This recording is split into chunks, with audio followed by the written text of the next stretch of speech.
नमस्कार दोस्तों, ज्योतिष उपाय 24/7 में आपका फिर से स्वागत है। दोस्तों, आज की जन्म कुंडली हम पहले लेने जा रहे हैं, वो है राजेश यादव जी की। इन्होंने डिटेल्स क्या दिया है वो पहला देखते हैं। 12/5/1992 ये डेट ऑफ बर्थ दिया है इन्होंने, और 17:45 का इन्होंने प्लेस टाइम ऑफ बर्थ दिया हुआ है, और कोपरगांव करके है जो कि प्लेस ऑफ बर्थ इन्होंने दिया हुआ है। अभी ये जानना चाहते हैं कि इनके शेयर मार्केट्स में जो ये ट्रेडिंग करते हैं, ट्रेडिंग का काम करते हैं शेयर मार्केट का, तो उसमें प्रॉब्लम्स आ रही है, और ये शादी की जो वैवाहिक जीवन है उसमें भी इनको जानना है, इसमें भी कुछ उनके तकलीफें हैं, प्रॉब्लम्स आ रहे हैं, वो ये जानना चाहते हैं कुंडली के जरिए। तो देखते हैं इनकी कुंडली ऐसा क्या कहती है। तो इन्होंने जो डिटेल दिया उस आधार पर जो कुंडली बन के आ रही है वो हम पहले देखते हैं। तो इनकी जो कुंडली बन के आ रही है वो तुला लग्न की कुंडली बन के आ रही है, और तुला लग्न के जो लग्नेश यानी जो मालिक होते हैं वो है शुक्र। वो जा चुके हैं सप्तम भाव में, यानी अपने से 7वें भाव में जाके वैवाहिक जीवन का हम सुख वगैरह या फिर वैवाहिक जीवन के बारे में देखते हैं, वहां पे जा चुके हैं। और वो मेष राशि में जा चुके हैं मंगल की, जो कि अपने ही दुश्मन की राशि है। तो इसके लिए थोड़ा सा जो वैवाहिक जीवन के बाद थोड़ा सा जो है वो तकलीफें दिखाते हैं। क्यों? क्योंकि इसमें देखिए सप्तम स्थान में इनके 1 नंबर राशि आती है जो कि मेष राशि है, और उसमें रवि जो कि लाभ स्थान का स्वामी होकर 7वें स्थान में विराजमान हो चुके हैं, और वो भी 1 नंबर राशि में है। तो यानी कि उच्च के हो गए, यानी इनके जो पार्टनर्स रहेगी उनकी शायद डिजायर्स या फिर इनकी इच्छाएं कुछ ज़्यादा हो सकती है, और या कभी थोड़ा बहुत जब आगे सूरज यानी सूर्य भगवान अगर 7वें भाव में होते हैं तो थोड़ा सा शादी का सुख थोड़ा सा मिलने में तकलीफें आती है। उसके साथ शुक्र है, तो शुक्र जाहिर सी बात है उनके दुश्मन है, तो यानी रवि यानी सूर्य के जो दुश्मन है वो शुक्र है, और शुक्र जो है वो मैरिटल लाइफ के कारक माने जाते हैं। मतलब शादी से जो सुख मिलता है बाद में, तो शादी करने का काम कौन करता है? पहले तो गुरु महाराज। वो एक कुंडली में क्या है, 6वें भाव के स्वामी है, और उसके साथ वो तीसरे भाव के स्वामी भी है, और वो लाभ स्थान में जा चुके। तो 6वां जो भाव है वो कॉम्प्लिकेशन यानी कॉम्प्लिट्स यानी झगड़े का, वाद विवाद का, रोग रिपु शत्रु का ये भाव होता है। तो और वहाँ पे 6वें भाव में मंगल भी विराजमान है। हालांकि ये मंगली नहीं है, लेकिन सप्तम भाव के स्वामी जो मंगल है वो अपने से पीछे जा चुके हैं। अब हालांकि अपने दोस्त के राशि में जा चुके हैं, लेकिन 6वें स्थान में जा चुके हैं। तो वैवाहिक जीवन में आपकी कुंडली में ही ऐसे कुछ योग दिखाई दे रहे कि जिससे आपको थोड़े से स्ट्रगल करना तो पड़ेगा ही। तो इसका मतलब आप समझ जाए कि आपकी कुंडली ऐसी है कि आप किससे भी अगर शादी करते तो थोड़े ये तकलीफें होने ही थी, क्योंकि सप्तम स्थान का स्वामी आपका बनता है मंगल, जो कि 6वें स्थान में जा चुके हैं अपने से व्यय स्थान में। तो थोड़ा सा अनबन वगैरह, और वो भी झगड़े के स्थान में, रोग रिपु शत्रु के स्थान में जा चुके हैं। तो आप किसी के साथ भी शादी करते तो थोड़ा सा ये फैमिली प्रॉब्लम्स होने चांसेस बनते ही है। तो इसी के लिए आप सामने वाले को दोष न दे, हो सके उतना आप जो है कोशिश करें पैचअप करने के लिए, हो सके उतना अंडरस्टैंडिंग से लेने का काम करें, ये आपको जरूर करना होगा। सेकंड इन सप्तम भाव में बुध विराजमान है, जो कि लाभ स्थान का स्वामी है, सॉरी भाग्येश है और व्ययेश है। तो व्ययेश होने की वजह से तो यहाँ पे कुछ सुख में कमी दिखाते हैं, और भाग्येश है तो भाग्य के बाद थोड़ा बहुत भाग्य भी आपका शादी के बाद हो जाएगा, ठीक। लेकिन अभी आप प्रॉब्लम वापस वही आ रही कि भाग्य स्थान में वापस केतु विराजमान है, और केतु विराजमान है कि ये अप्स एंड डाउन लाइफ में देता ही। कभी आपको लगेगा कि अच्छा चल रहा है, कभी ऐसा लगेगा कि नहीं बहुत बुरा चल रहा है। तो एक केतु महाराज जो है वो अप्स एंड डाउन जो लाइफ में देते हैं। तो केतु अगर भाग्य स्थान में होता है तो अब आपको ज़्यादा करके कोई भी चीज़ का पीछे नहीं पड़ना है, मतलब एकदम से हाथ धो के पीछे नहीं पड़ने का। कोशिश ये करने का, चलो वो काम करे, पूरा करने के लिए कोशिश करने का। अब केतु क्या है, वो एक योगी यानी मतलब वो उसको ज़्यादा अटैचमेंट कोई भी चीज़ की नहीं होती। एक अलगाव वाली भूमिका रखना है कि ठीक है चलो हुआ तो हुआ, नहीं तो नहीं, ऐसा करके। लेकिन प्रयत्न आपको पूरे करने हैं। इसका मतलब ये नहीं कि हार्ड वर्क नहीं करना तो है, लेकिन आपको उस हिसाब से माइंडसेट रखना है, तब आपके भाग्य में वृद्धि होगी। भाग्येश जो बनते हैं वो बुध बनते हैं, वो भी आपके सप्तम स्थान में जा चुके हैं, लेकिन वो व्ययश होके जा चुके हैं।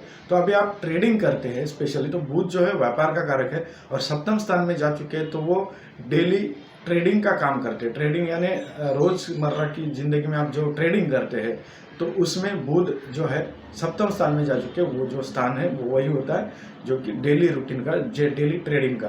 तो उसमें भाग्येश और व्ययश जाग चुके, तो व्यय यानी आप इन्वेस्टमेंट कर सकते हैं और भाग्य भी आपका चमकेगा अगर बुध के हिसाब से आप चलेंगे। तो अभी बुध के हिसाब से चलेंगे मतलब क्या है, अभी व्यय भाव जो है वो दूसरा भाव होता है इन्वेस्टमेंट का, तो आप इन्वेस्टमेंट तो कर सकते हैं, लेकिन अगर फॉरेन रिलेटेड जो भी एमएनसीज है या फॉरेन रिलेटेड कंपनीज है या फॉरेन प्रोडक्ट से जो डीलिंग होता है उस बारे में अगर शेयर्स में आप डीलिंग करेंगे तो ज़्यादा अच्छा रहेगा। सेकंड थिंग, शुक्र वहाँ पे विराजमान है तो अष्टम स्थान का स्वामी बन के, तो आपको ज़्यादा करके इंश्योरेंस वगैरह ये सब टाइप के जो शेयर्स रहते हैं उसमें भी आप ज़्यादा करके आप कोशिश कर सकते हैं, या फिर फिजिकल फिटनेस से यानी जो कि फिजिकली जो सामान होता है या फिर इंस्ट्रूमेंट्स होते हैं उसके बारे में भी जो कंपनीज होती है उसके बारे में भी शेयर्स में आप इन्वेस्टमेंट कर सकते हैं। और आपको ये सब इसमें आप जो है ट्रेडिंग कर सकते हैं तो थोड़ा बहुत आपको लाभ मिलेगा।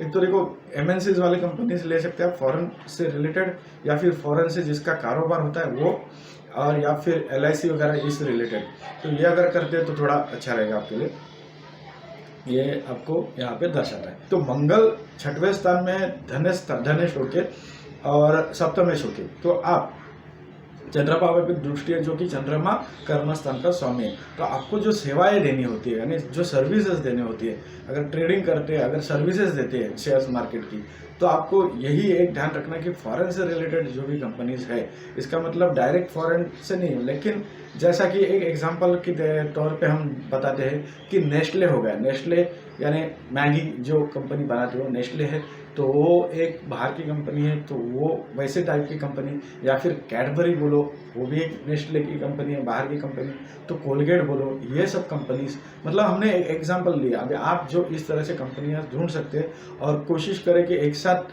मतलब इन्वेस्टमेंट या एक साथ सब मत करें, ताकि थोड़ा सा आपकी कुंडली इतनी भी स्ट्रांग नहीं, लेकिन ये सब थोड़ा इन्वेस्ट करके वहाँ से पैसा लेने का, वापस इन्वेस्ट करके वापस पैसा लेने का, या फिर ट्रेडिंग जैसा आप जो करते हैं वैसा करेंगे तो आपको फायदा होगा जरूर। और उपाय के तौर पर अगर आप पूछते हैं तो आपको देखो चंद्रमा का एक मोती धारण करना होगा। एक तो आपको मंगल का मंत्र बोलना होगा जो कि है धरणी गर्भ संभूतम विद्युत कांति समप्रभम कुमारम शक्ति हस्तम च मंगलम प्रणामाम्यहम्। इस तरह उच्चारण करके ये मंत्र आपको हर दिन 50 बार सुबह बोलना होगा। नवग्रह स्तोत्र का बुक आता है उसमें से लेके। दूसरा मंत्र है चंद्रमा का, वो भी आपको रोज बोलना है। दधिशंकर तुषाराभम शिरोधारण संभवम नमामि शशिनम सोमम शंभो मूर्खभूषणम। ये चंद्रमा का मंत्र है, वो भी आपको रोज बोलना है। उसके साथ आपको शुक्र का भी एक मंत्र जाप जो है वो बोलना है, वो है हिमकुंद मृणालाभम दैत्यानम परम गुरुम सर्वशास्त्र प्रवक्तारम भार्गवम प्रणमाम्यहम्। उसके साथ बुध का भी एक मंत्र है प्रियम गुकलिका क्षामम रूपेण प्रतिमम बुधम सौम्यम सौम्य गुणोपेतम तम बुधम प्रणमाम्यहम्। इसके साथ आपको रवि यानी सूर्य महाराज की जो है रोज आपको जल अर्पण करना है और अर्घ्य देना है सुबह उठ के, और उस वक्त ओम गृहिणी सूर्याय नमः ये मंत्र जब आप 21 बार बोल सकते हैं। उसके साथ जो बताए हुए 4 मंत्र जो कि बुध का है, मंगल का है और चंद्रमा का है और शुक्र का है, ये मंत्र जब आपको जरूर रोज करने हैं सुबह उठ के, और 50 बार करेंगे तो ज़्यादा अच्छा, रोज़ाना करेंगे और जितने टाइम आप करेंगे उतना आपका आहिस्ता आहिस्ता प्रॉब्लम सॉल्व रहेगा थोड़ा बहुत। और सूर्य को अर्घ्य दीजिए, सुबह उठ के जल प्रदान करिए। और सेकंड थिंग आपको ये भी करना है कि जो अष्टमेश है यानी शुक्र, वो मैरिटल लाइफ का कारक भी होता है, मतलब आफ्टर मैरिज जो मैरिज से सुख मिलता है उसका कारक होता है शुक्र, तो वो अष्टमेश होके सप्तम स्थान में जा चुका है। तो जैसे आप शादी करते किसी के साथ भी करते, आप ऐसा जरूरी नहीं अभी के पार्टनर है, तो आपकी कुंडली में ऐसा योग है कि आपको तकलीफें शुरू होनी है ही। सोमवार के दिन भोलेनाथ के मंदिर में जाके दही से आपको भोलेनाथ को अभिषेक करना होगा। दूसरा, मंगल का दान इसके लिए करें ताकि मंगल सप्तमेश है, तो मंगल का दान करना है तो आपको जो भी गरीबों में या जो भी है जैसा आपको पॉसिबल है, लाल कलर की जो दाल है उसको आपको जो है दान करनी होगी। तो ये आप करते तो आपको थोड़ा सा जो है आपके प्रॉब्लम सॉल्व होते नजर जरूर आएंगे। तो ये कुंडली थी राजेश यादव जी की। धन्यवाद।